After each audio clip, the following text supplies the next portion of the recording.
Bismillahirrahmanirrahim. Assalamualaikum warahmatullahi wabarakatuh. Waalaikumsalam warahmatullahi wabarakatuh. Alhamdulillah, puji syukur kepada Allah Subhanahu wa taala yang mana pada malam hari ini ibu semua diberinya kesehatan sehingga dapat hadir untuk belajar Al-Qur'an bersama-sama.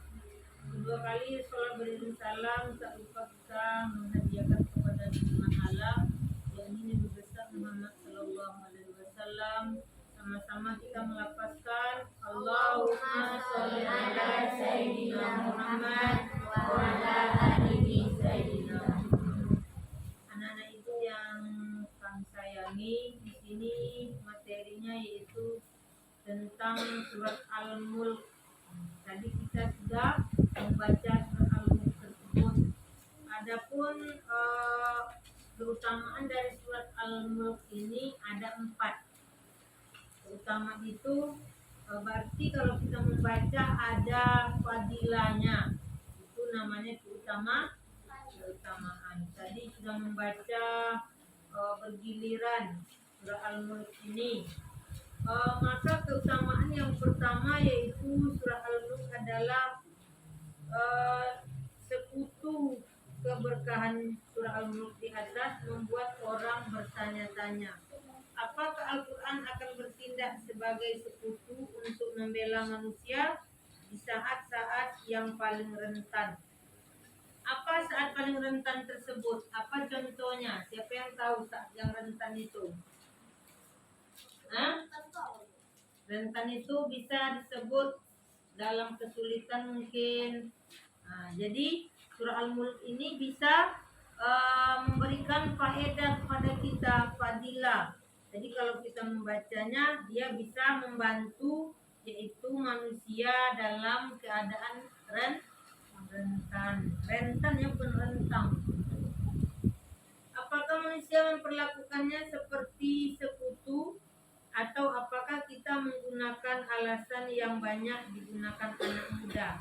Saya sibuk, aku akan mendapatkannya nanti, saya akan menemukan waktu. Kalau itu kalau anak muda itu kan dia banyak alasan. Kalau dia disuruh membaca Al-Qur'an, apa alasannya? Sibuk lah katanya, nantilah. Jadi itu kesibukan anak muda. Jadi kita nggak boleh menunda-nunda membaca Al-Quran itu. Setidaknya kita adalah yang kita amalkan. Kalau kita sudah pandai mengaji seperti ini, jangan mengharap membaca Al-Quran di tempat mengaji saja. Karena bisa kita mungkin membaca Al-Quran itu mau tidur atau sesudah sholat. Kita bisa membaca Al-Quran. Jadi jangan ditunggu waktu jadwal mengaji saja. Supaya Al-Quran itu dapat memberikan keberkahan ke dalam hidup kita. Jadi kalian yang udah pandai mengaji ini harus dapat membaca Al-Quran, jangan ketika jadwal mengaji. Yang kedua, fadilahnya yaitu Allah membuat manusia utuh. Kalau kita sering membaca surah Al-Mulk ini, kita rutinkan, bisa utuh. Kalau utuh itu berarti kalau muda nggak tua-tua, begitulah istilahnya. Umpamanya begitu, bukan badan ya, tapi pikiran. Jadi pikiran kita itu mau kita cepat tua pikirannya? Enggak. Jadi kalau kita sering membaca surah Al-Mulk tersebut, kita amalkan dia dalam kehidupan, maka manusia itu bisa utuh. Itu janji Allah kepada manusia. Itu yang tertulis di surah Al-Mulk.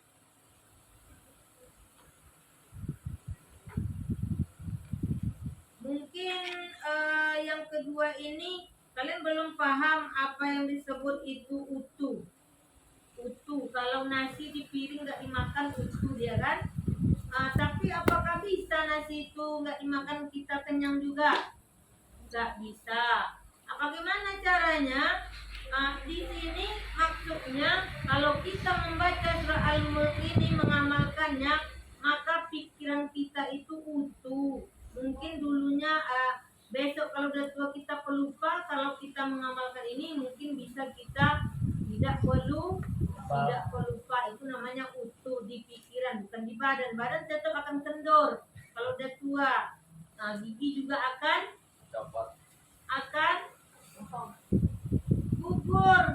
Nah, dan juga rambut juga akan putih, tak bisa hitam terus. Nah, itu yang kedua. Jadi surat ini banyak faedahnya dan banyak fadilahnya jika kita membacanya setiap hari. Mungkin mau tidur. Apa kalian mau membaca Al-Quran mau tidur? Kayaknya jarang yang membaca Al-Quran mau tidur. Apalagi main HP, ngantuk langsung tidur. Jadi tertidur dengan HP, bukan dengan Al-Quran. Nah, jadi biasakanlah ke depannya kalian mengamalkan bacaan Al-Quran, terutama surat Al-Mulk ini. Yang ketiga fadilahnya yaitu tidak dapat menyembunyikan apa yang ada di hati. Sebagaimana Ibnu Abbas menjelaskan alasan turunnya salah satu ayat dalam surah Al-Mulk, yakni orang-orang kafir akan memfitnah Nabi SAW dan saling mengingatkan untuk membisikkan diam. Mereka sepertinya mengabaikan bahwa Allah mendengar semuanya. Pelajaran dalam ayat-ayat ini hampir menghantui dan tidak dimaksudkan hanya untuk orang Quraisy. Nah, itu penjelasan yang ketiga. Jadi pelajarannya apakah Anda mengatakannya atau tidak? Nah, itu pelajaran yang ada di dalam surah Al-Mulk tersebut. Mungkin yang ketiga ini kalian belum paham ya? Paham enggak kalian yang ketiga ini? Nah,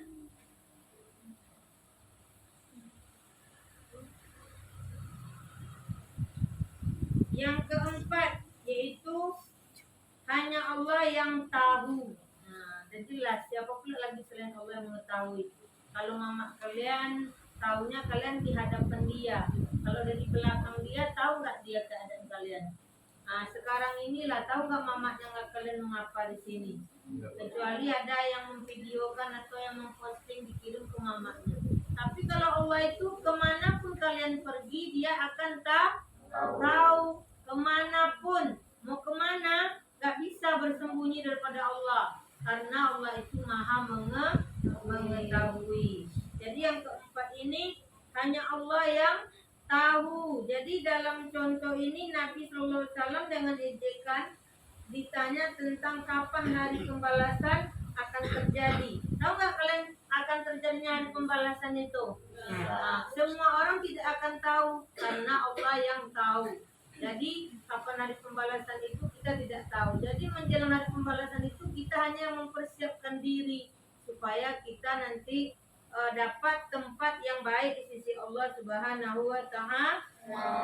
Jadi itu yang keempat. Jadi tantangan surah Al-Mulk ini mengatakan bahwa masih banyak lagi pelajaran yang bisa dipetik dari surah Al-Mulk tentang tawakal, rizki dan yang gaib. Sebagai tantangan kata dia biasakan membaca surah Al-Mulk setiap malam.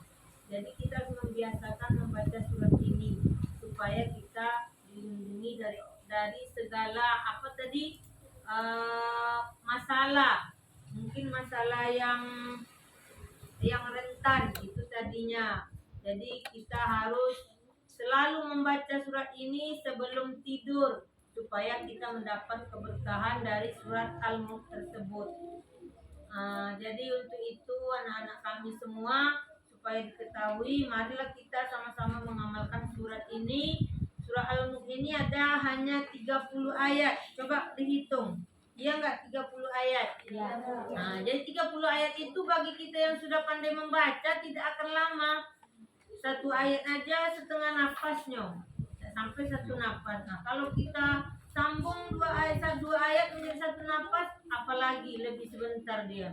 Jadi biasakanlah kita sama-sama mengamalkan surah Al-Mulk tersebut, yaitu bacanya sebelum tidur. Jangan pula kalian malas membaca Al-Quran sebelum tidur, karena di dalam surah Al-Mulk ini banyak untuk melindungi kita. Dari kita yang tadinya mungkin ada masalah, bisa dibantunya. Dan juga mungkin tadi ada janji Allah itu kita akan utuh. Utuh itu maksudnya mungkin pemikiran kita itu bisa tidak sering pelupa kayak orang tua. Udah tua tapi masih muda ya. Nah itu bukan karena badannya yang tua, pikirannya tetap muda, jadi badannya itu segar terus. Nah itu contohnya kita mengamalkan surah Al-Mulk tersebut. Jadi itu aja yang bisa kami sampaikan. Mudah-mudahan kita semua dapat membacanya dengan baik, yaitu kita amalkan, kita baca sebelum tidur bersama-sama. Nanti mungkin orang tua kalian bisa juga terharu. Weh, anakku kenapa ya rajin membaca Al-Quran mau tidur. Nanti bilang aja alasannya kenapa. Iya, karena di dalam surah Al-Mulk itu banyak sekali fadilah-fadilah yang bisa membuat kita itu jauh dari segala masalah. Jadi itu saja, mudah-mudahan semuanya paham. Kami akhiri wabillahi taufiq wal hidayah. Assalamualaikum warahmatullahi wabarakatuh. Waalaikumsalam warahmatullahi wabarakatuh.